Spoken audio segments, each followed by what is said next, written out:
नारायण नारायण नारायण नारायण। श्रीमद्भागवत प्रथमः स्कंध अथ चतुर्दशोऽध्यायः 14वां अध्याय।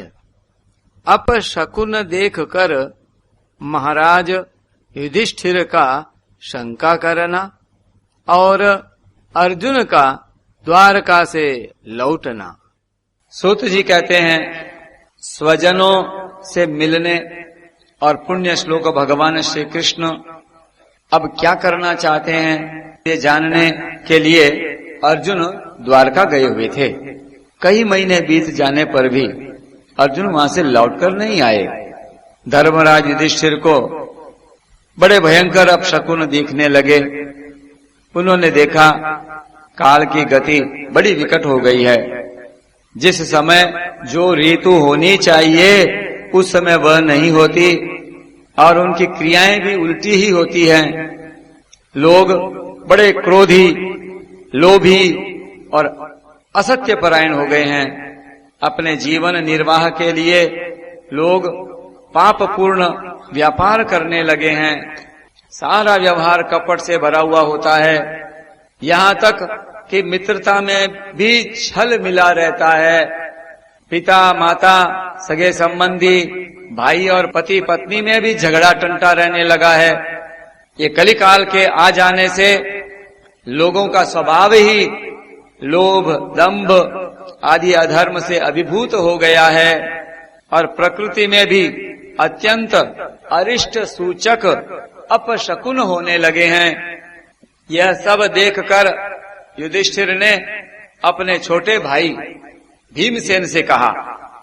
युधिष्ठिर ने कहा, भीमसेन, अर्जुन को हमने द्वारका इसलिए भेजा था कि वह वहां जाकर पुण्य श्लोक भगवान श्री कृष्ण क्या कर रहे हैं इसका पता लगाए और संबंधियों से मिल भी आए। पर तब से 7 महीने बीत गए, किंतु तुम्हारे छोटे भाई अब तक नहीं लौट रहे हैं। मैं ठीक ठीक यह नहीं समझ पाता हूँ कि उनके न आने का क्या कारण है। कहीं ये देवर्षि नारद के द्वारा बतलाया हुआ वह समय तो नहीं आ पहुंचा है जिसमें भगवान श्री कृष्ण अपने लीला विग्रह का संवरण करना चाहते हैं। उन्हीं भगवान की कृपा से हमें यह संपत्ति, राज्य, स्त्री, कुल संतान, शत्रुओं पर विजय और स्वर्ग आदि लोकों का अधिकार प्राप्त हुआ है। भीमसेन, तुम तो मनुष्यों में व्याघ्र के समान बलवान हो। देखो तो सही, आकाश में उल्कापात आदि, पृथ्वी में ये भूकंप आदि और शरीरों में ये रोग आदि कितने भयंकर अपशकुन हो रहे हैं। इनसे इस बात की सूचना मिलती है कि शीघ्र ही हमारी बुद्धि को मोह में डालने वाला कोई उत्पात होने वाला है। प्यारे भीमसेन, मेरी बाईं जांग, आंख और भुजा बार बार फड़क रही हैं। हृदय जोर से धड़क रहा है। अवश्य ही बहुत जल्दी कोई अनिष्ट होने वाला है। देखो, यह सियारिन उदय होते ही सूर्य की ओर मुंह करके रो रही है। अरे, उसके मुंह से तो आग भी निकल रही है। यह कुत्ता बिल्कुल निर्वैसा होकर मेरी ओर देखकर चिल्ला रहा है।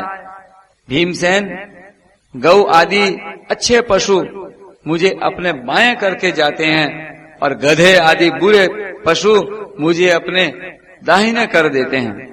मेरे घोड़े आदि वाहन मुझे रोते हुए दिखाई देते हैं।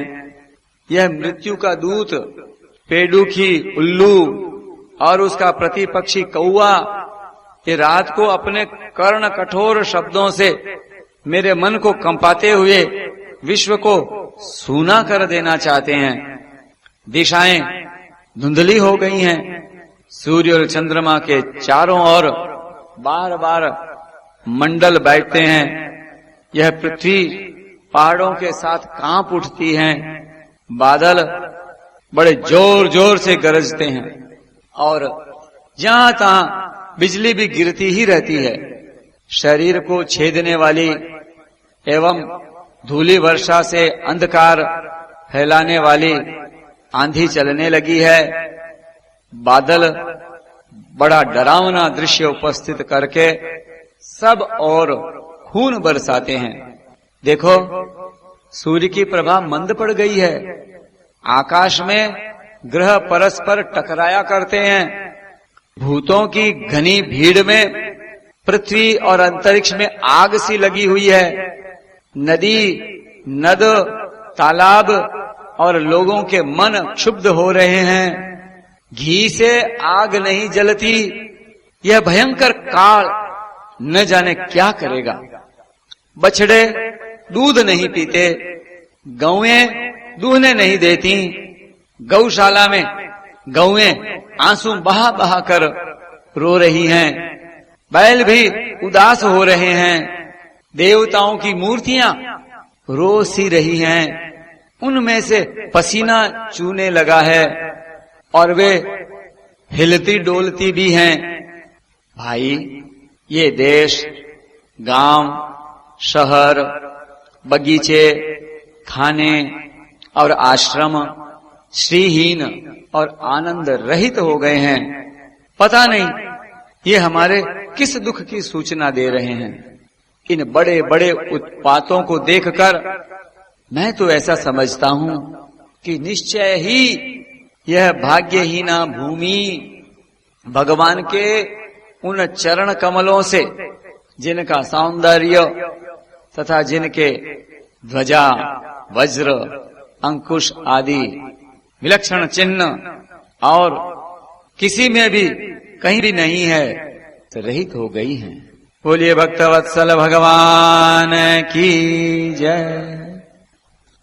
शौनक जी, राजा युधिष्ठिर इन भयंकर उत्पातों को देखकर मन ही मन चिंतित हो रहे थे कि द्वारका से लौटकर अर्जुन आ गए। युधिष्ठिर जी ने देखा अर्जुन इतने आतुर हो रहे हैं जितने पहले कभी नहीं देखे गए थे। मुंह लटका हुआ है, कमल सरी के नेत्रों से आंसू बह रहे हैं और शरीर में बिल्कुल कांति नहीं है।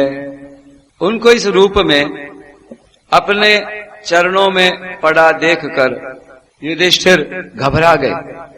देवर्षि नारद की बातें याद करके उन्होंने सुहृदों के सामने ही अर्जुन से पूछा। युधिष्ठिर ने कहा, भाई, द्वारकापुरी में हमारे स्वजन संबंधी मधु, भोज, दाशार्ह, सात्वत, अंधक और वृष्टिवंशी यादव कुशल से तो हैं। हमारे माननीय नाना शूरसेन जी प्रसन्न हैं। अपने छोटे भाई सहित मामा वसुदेव जी तो कुशल पूर्वक हैं। उनकी पत्नियां हमारी मामी देवकी आदि सातों बहनें अपने पुत्रों और बहुओं के साथ आनंद से तो हैं। जिनका पुत्र कंस बड़ा ही दुष्ट था, वे राजा उग्रसेन अपने छोटे भाई देवक के साथ जीवित तो है न। हृदिक, उनके पुत्र कृतवर्मा, अक्रूर, जयंत, गद, सारण तथा शत्रुजित आदि यादव वीर सकुशल है न। यादवों के प्रभु बलराम जी तो आनंद से हैं। वृष्णिवंश के सर्वश्रेष्ठ महारथी प्रद्युम्न सुख से तो हैं। युद्ध में बड़ी फुर्ती दिखाने वाले भगवान अनिरुद्ध आनंद से है न। सुषेण, चारुदेष्ण, जाम्बवती नंदन, सांब और अपने पुत्रों के सहित ऋषभ आदि भगवान श्री कृष्ण के अन्य सब पुत्र भी प्रसन्न है न। भगवान श्री कृष्ण के सेवक श्रुतदेव, उद्धव आदि और दूसरे सुनंद नंद आदि प्रधान यदुवंशी जो भगवान श्री कृष्ण और बलराम के बाहुबल से सुरक्षित हैं, सब के सब सकुशल हैं न। हमसे अत्यंत प्रेम करने वाले वे लोग कभी हमारा कुशल मंगल भी पूछते हैं।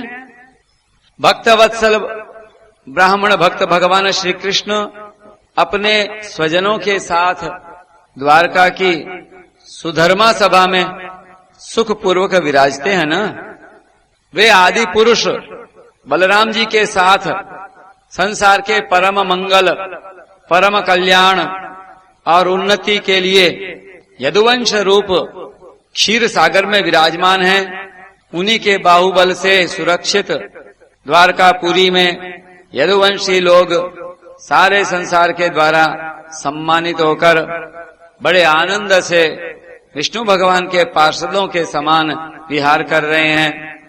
सत्यभामा आदि 16,000 रानियां प्रधान रूप से उनके चरण कमलों की सेवा में ही रत रहकर उनके द्वारा युद्ध में इंद्र आदि देवताओं को भी हराकर इंद्राणी के भोग योग्य तथा उन्हीं की अभीष्ट पारिजात आदि वस्तुओं का उपभोग करती हैं।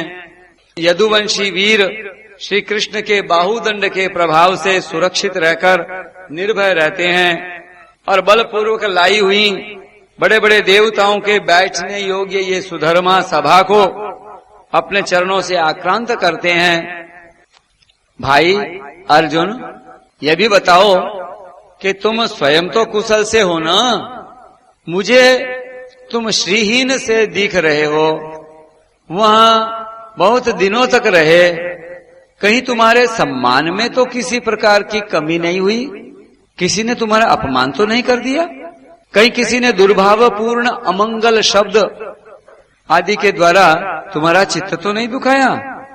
अथवा किसी आशा से तुम्हारे पास आए हुए याचकों को उनकी मांगी हुई वस्तु अथवा अपनी ओर से कुछ देने की प्रतिज्ञा करके भी तुम नहीं दे सके?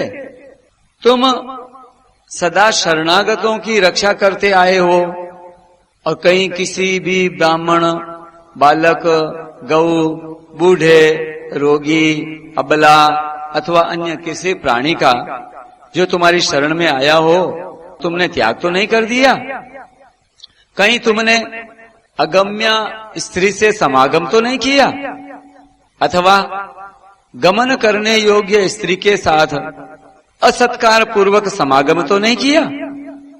कहीं मार्ग में अपने से छोटे अथवा बराबरी वालों से हार तो नहीं गए? अथवा भोजन कराने योग्य बालक और बूढ़ों को छोड़कर तुमने अकेले ही तो भोजन नहीं कर लिया? मेरा तो विश्वास है कि तुमने ऐसा कोई निंदित काम तो नहीं किया होगा जो तुम्हारे योग्य न हो न हो अपने परम प्रियतम अभिन्न हृदय परम सुहृद भगवान श्री कृष्ण से तुम रहित हो गए हो, इसी से अपने को शून्य मान रहे हो। इसके सिवाय दूसरा कोई कारण नहीं हो सकता जिससे तुमको इतनी मानसिक पीड़ा हो। नारायण नारायण नारायण नारायण।